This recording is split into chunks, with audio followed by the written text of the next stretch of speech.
And I saw heaven opened, and behold a white horse, and he that sat upon him was called Faithful and True, and in righteousness he doth judge and make war. His eyes were as a flame of fire, and on his head were many crowns, and he had a name written that no man knew but he himself.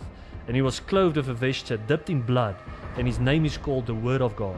And the armies which were in heaven followed him upon white horses, clothed in fine linen, white and clean. And out of his mouth goeth a sharp sword, that with it he should smite the nations, and he shall rule them with a rod of iron, and he treadeth the winepress of the fierceness and the wrath of Almighty God. And he have on his vesture and on his thigh a name written, King of Kings and Lord of Lords. Ja, maar ek kry hoendervleis, soos ek hier sit as ek dit lees. En dan dink ek net soos, ons het dit nie.